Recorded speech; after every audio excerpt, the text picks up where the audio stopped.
Bismillahirrahmanirrahim।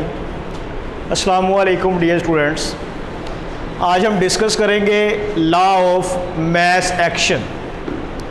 Law of mass action chemical equilibrium का एक basic concept है, यानी कि ये कंप्लीट चैप्टर इस बेसिक टॉपिक के ऊपर जो है वो डिपेंड करता है। लॉ ऑफ मास एक्शन, इस लॉ को बेटे जी प्रपोज किया। This law was proposed by CM Goldberg,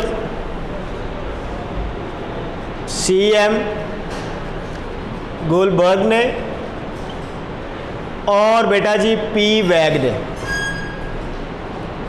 ठीक है, law of mass action was proposed by C.M. Goldberg and P. Wag। Clear है? ये लॉ एक्सप्लेन क्या करता है? ये लॉ बेटे एक्सप्लेन करता है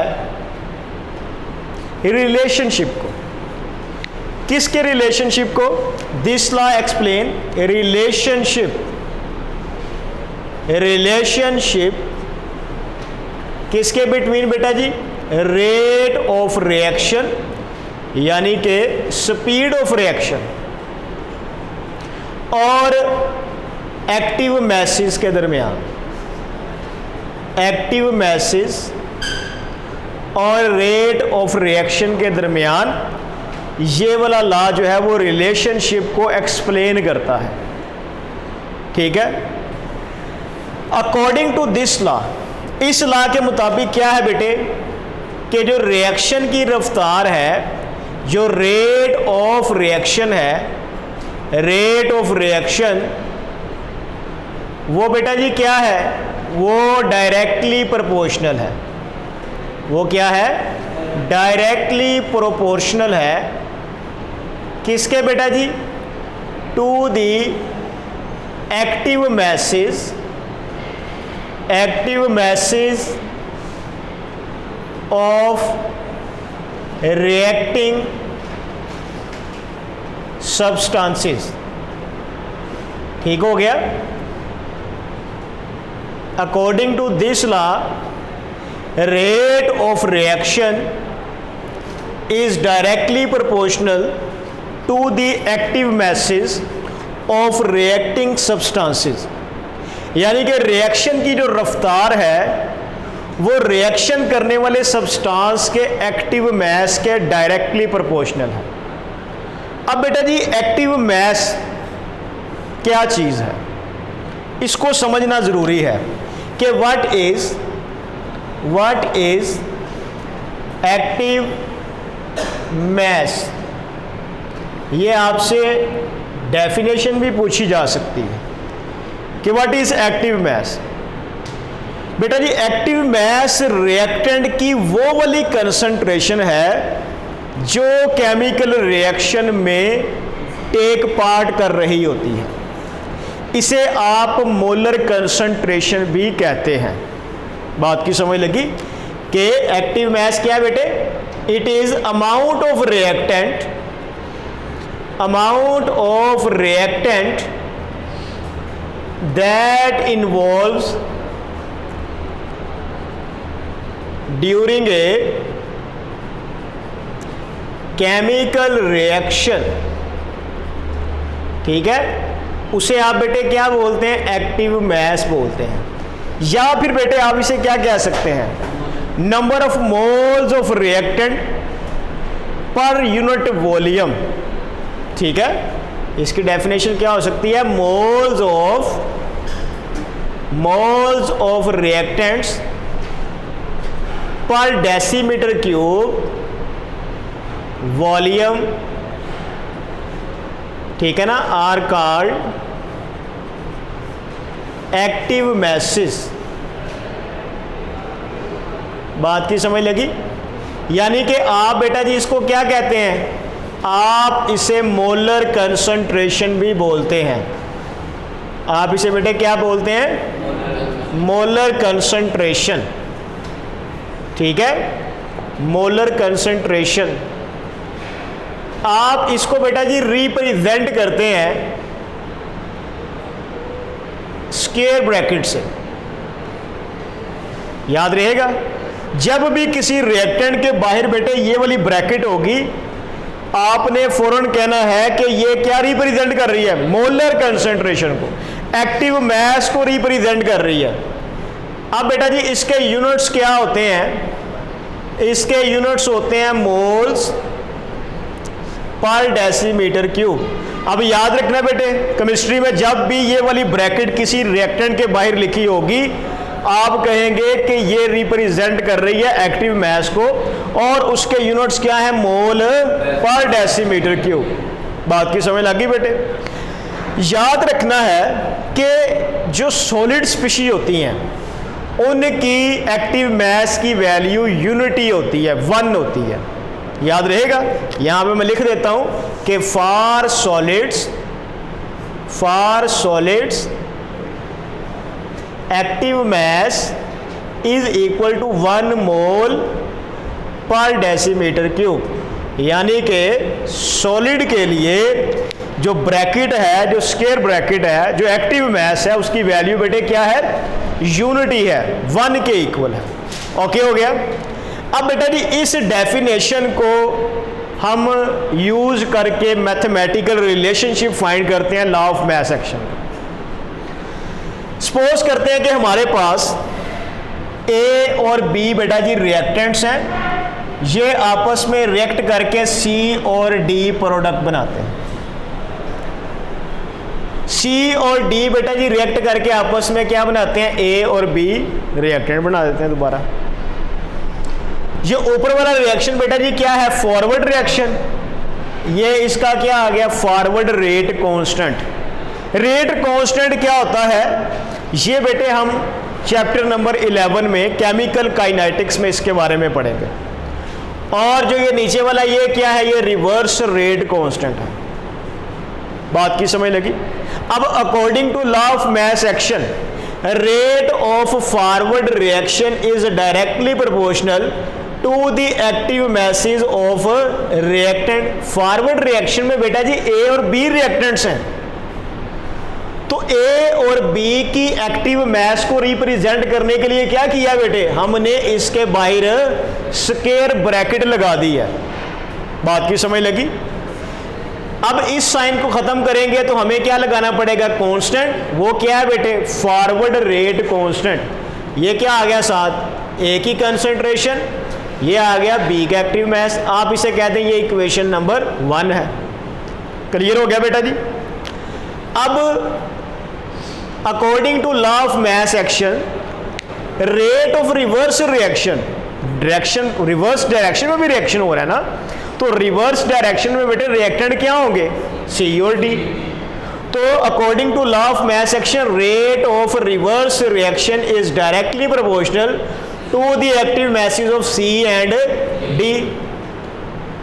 इस साइन को खत्म करेंगे तो बेटे के कांस्टेंट लगा देंगे, के आर, ये सी की कंसंट्रेशन और ये डी की कंसंट्रेशन। इसे आप कहते हैं जी, ये इक्वेशन नंबर क्या है, ये 2 है। जब बेटा जी रिएक्शन इक्विलिब्रियम में होता है तब क्या होता है, फॉरवर्ड रेट और रिवर्स रेट बेटे क्या हो जाते हैं, इक्वल हो जाते हैं। बात की समझ लगी कि एट इक्विलिब्रियम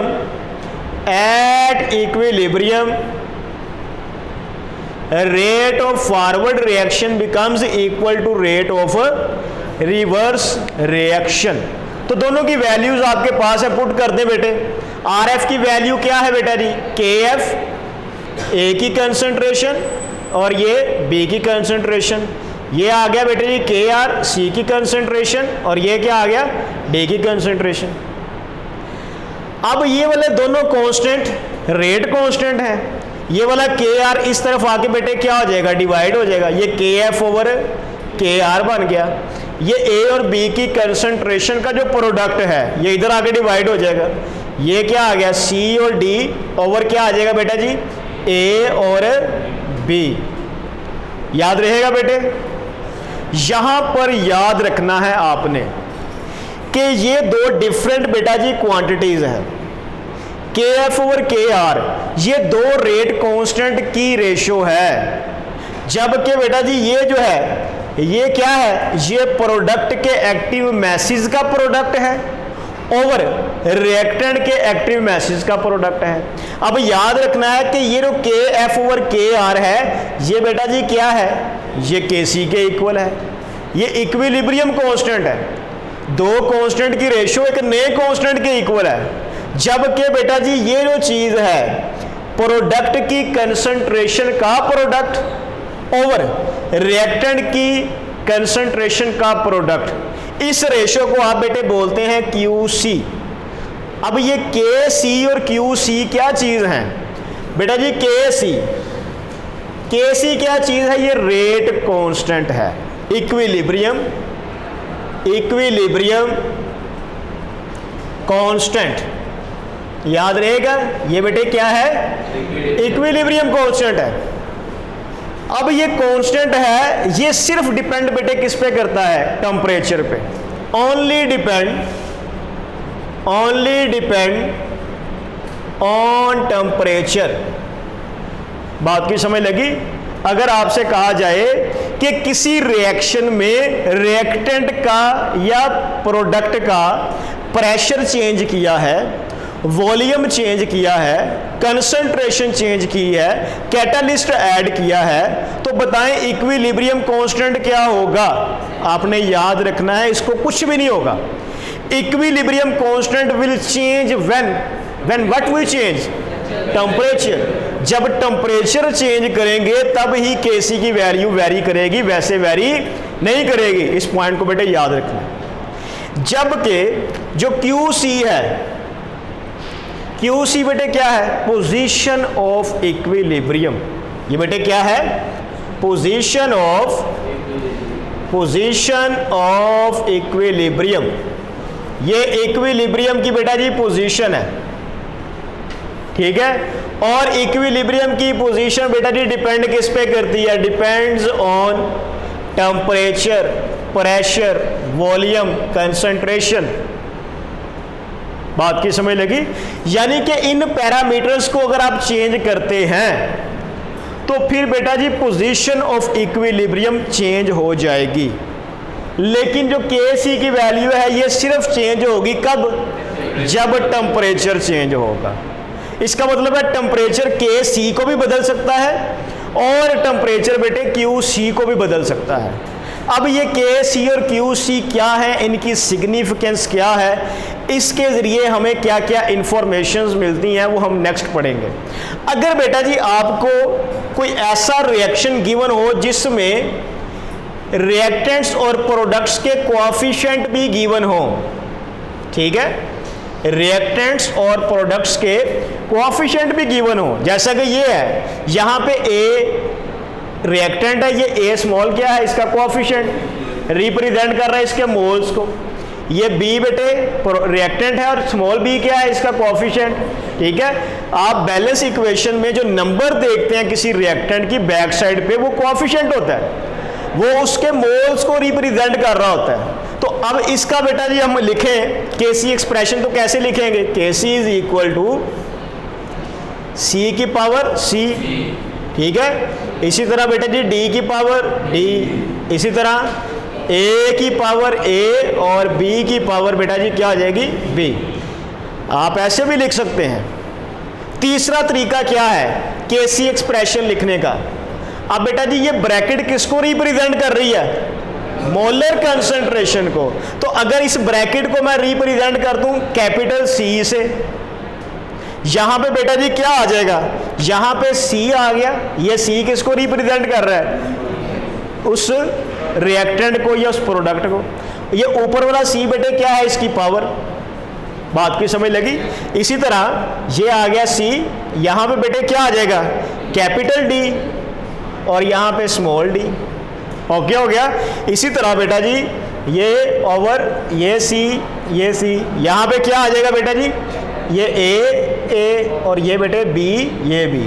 तो याद रखिएगा कि KC एक्सप्रेशन लिखने के तीन तरीके हैं। पहला तरीका ये आपके सामने ठीक है, दूसरा तरीका बेटे ये है और तीसरा तरीका ये है। आपको मल्टीपल चॉइस क्वेश्चन में अगर आ जाए कि गिवन रिएक्शन में केसी एक्सप्रेशन कौन सा है, ये भी लिखा हो, ये भी लिखा हो, ये भी लिखा हो, तो वो तीनों ही क्या होंगे, ठीक होंगे। तो मुझे बताएं कि क्या बेटे आप इस रिएक्शन के लिए N2 + 3H2, ये डबल एरो आ गया 2NH3, क्या इस रिएक्शन के लिए आप तीनों एक्सप्रेशन लिख सकते हैं? ये वाला भी और ये वाला भी लिख लेंगे। इसकी प्रैक्टिस कीजिएगा। ओके हो गया बेटा जी। अब हम देखते हैं कि इस KC के यूनिट्स कैसे फाइंड करते हैं। यहां तक बेटा जी कोई प्रॉब्लम, कोई क्वेश्चन है किसी का तो वो पूछ सकता है जी। Any question about this? No. अब हम बेटे फाइंड करते हैं यूनिट्स ऑफ KC। KC के यूनिट्स, KC के यूनिट्स हम कैसे फाइंड करेंगे? सब बच्चे देखें, यूनिट्स ऑफ KC। तो KC के यूनिट्स फाइंड करने का बेटे एक शॉर्टकट फार्मूला आपको बताते हैं कि KC बेटा जी किसके इक्वल आ जाएगा? मोल्स पर डेसीमीटर क्यूब की पावर बेटा जी डेल्टा N। बात की समझ लगी? अब ये डेल्टा N क्या चीज है? डेल्टा N बेटा जी number of moles of product minus number of moles of reactants है। आपसे कहा जाता है फॉर एग्जाम्पल कि नाइट्रोजन हाइड्रोजन से रिएक्शन करता है, बताएं इस रिएक्शन का KC एक्सप्रेशन क्या है, इस रिएक्शन का KC का यूनिट्स क्या है। तो देखो बेटे इसका KC एक्सप्रेशन क्या होगा? ये आ गया ऊपर अमोनिया, अमोनिया का एक्टिव मास का स्केयर हो गया, और नीचे बेटे क्या आ जाएगा? नाइट्रोजन, और हाइड्रोजन का क्या आ जाएगा बेटे? क्यूब। ओके हो गया। अब यहां पे बेटे डेल्टा N की वैल्यू फाइंड करें जरा। तो डेल्टा N बेटे क्या है? प्रोडक्ट के मोल कितने हैं यहाँ पे? 2। रिएक्टेंट के कितने हैं? 3 और 1 4। तो आंसर क्या आ जाएगा? -2। ये -2 की वैल्यू यहाँ पे पुट करें तो मुझे बताएं बेटे मोल पर डेसीमीटर क्यूब की पावर है -2। तो इसके यूनिट्स क्या बनेंगे बेटा जी? ये आ जाएगा पर मोल, और यहाँ पे क्या आ जाएगा? डेसीमीटर क्यूब +6 हो जाएगा कि -6? +6। पता है ना? तो ये देखो बेटे हमने यूनिट्स फाइंड कर लिए। इसी तरह बेटा जी अगर कोई reaction, reversible reaction gas phase में होगा तो उसका पार्शियल प्रेशर का इक्विलिब्रियम कांस्टेंट भी होगा। बात की समझ लगी? जैसा कि यहाँ पे नाइट्रोजन और हाइड्रोजन और अमोनिया ये तीनों रिएक्टेंट्स और प्रोडक्ट्स जो हैं ये गैस फेज में हैं, तो हमें इस रिएक्शन का equilibrium constant for partial pressure भी लिखना आना चाहिए। तो वो हम कैसे लिखेंगे और उसके यूनिट्स कैसे फाइंड करेंगे वो भी हम देख लेते हैं बेटे यहीं पर कि equilibrium constant for partial pressure कैसे फाइंड किया जाता है। ठीक है, यहां पे देखें बेटे Kp बेटा जी क्या है? Equilibrium constant for partial pressure, equilibrium constant for partial pressure. ये बेटा जी एप्लीकेबल किसके ऊपर होगा? गैस फेज रिएक्शन के ऊपर ये एप्लीकेबल होगा। बात की समझ लगी? अब यहां पे बेटा देखें ये सारे के सारी जो स्पीशीज हैं ये गैस फेज में है, तो इसका Kp बेटा जी किसके इक्वल होगा? Partial pressure of product. क्या आ गया बेटे? यहां पे आ गया जी ये अमोनिया, सही है, और over partial pressure of reactant. Okay हो गया, ये चीज आपने लिख ली। अब बेटा जी यहां पे देखें आप तो पावर कितनी है? यहां पे अमोनिया के कितने मोल्स हैं? 2। नाइट्रोजन का 1 मोल है इक्वेशन में देखें, और बेटा हाइड्रोजन के 3 मोल्स हैं। अब Kp के यूनिट्स फाइंड करने के लिए यूनिट्स ऑफ Kp फाइंड करने के लिए आपको क्या करना पड़ेगा? देखो बेटे, आपने जस्ट क्या करना है, एटमॉस्फेयर की पावर डेल्टा एन, इस चीज को फाइंड कर लो, तो वो केपी के यूनिट्स होंगे। तो क्या बेटे इस रिएक्शन के लिए आप यूनिट्स फाइंड कर सकते हैं केपी के? बताओ क्या होंगे?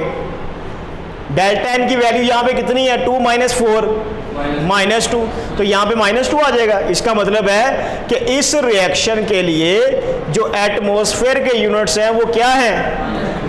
एटमॉस्फेयर पर एटमॉस्फेयर स्केयर। बात की समझ लगी बेटे? अब बेटा जी एक और चीज कि अगर कोई रिएक्शन मिक्सचर सॉलिड स्टेट में है तो उसके लिए Kc का एक्सप्रेशन कैसे लिखेंगे? अगर कोई रिएक्शन बेटा जी किस स्टेट में है? सॉलिड स्टेट में है, तो उसका Kc एक्सप्रेशन कैसे लिखेंगे? जैसा कि ये देखो बेटे, कैल्शियम कार्बोनेट, ये बेटा जी किस स्टेट में होता है? सॉलिड। इसको अगर हीट करें तो ये बनेगा कैल्शियम ऑक्साइड सॉलिड और साथ कार्बन डाइऑक्साइड गैस। तो मैंने आपको बताया था कि सॉलिड्स के लिए एक्टिव मैसेज की वैल्यू बेटे किसके बराबर होती है? 1 के इक्वल होती है। तो इसका Kc एक्सप्रेशन लिखो जी, वो क्या होगा बेटा जी? कैल्शियम ऑक्साइड, ये आ गया जी कार्बन डाइऑक्साइड, और नीचे क्या आ जाएगा बेटे? Calcium carbonate. ओके हो गया। अब बेटा ये भी सॉलिड है, ये भी सॉलिड है, इन दोनों की वैल्यू क्या होगी? 1 × CO2 ओवर यहाँ पे भी क्या आ गया? 1। तो Kc किसके इक्वल आ गया बेटा जी? CO2। इसका मतलब है कि अगर किसी भी रिवर्सिबल रिएक्शन में कोई रिएक्टेंट या प्रोडक्ट सॉलिड स्टेट में होगा तो उसके स्क्वायर ब्रैकेट की वैल्यू 1 पुट कर दी जाएगी। आप उसको Kc एक्सप्रेशन से क्या कर देंगे? खत्म कर देंगे। बाकी जो गैस फेज में रिएक्टेंट हो या प्रोडक्ट या लिक्विड स्टेट में हो उसको आप लिख लेंगे। तो CaCO3 डिसोसिएट होके कैल्शियम ऑक्साइड और CO2 बना रहा है, इसका Kc एक्सप्रेशन किसके इक्वल होगा? कंसंट्रेशन या मोलर कंसंट्रेशन ऑफ CO2 के इक्वल होगा। अब बात की समझ लगी बेटे? कल हम देखेंगे कि डिफरेंट केमिकल रिएक्शन के जो इक्विलिब्रियम एक्सप्रेशंस हैं वो हम कैसे फाइंड कर सकते हैं। उससे रिलेटेड 2017 के पेपर में एक क्वेश्चन भी आया था MD कैट का, बड़ा टेक्निकल, तो वो भी हम सॉल्व करने की कोशिश करेंगे कि एक्सप्रेशन से न्यूमेरिकल टाइप क्वेश्चन कैसे सॉल्व होता है। उम्मीद है जी आज के लेक्चर की आपको समझ आई होगी। किसी का कोई क्वेश्चन है तो वो पूछ सकता है। नो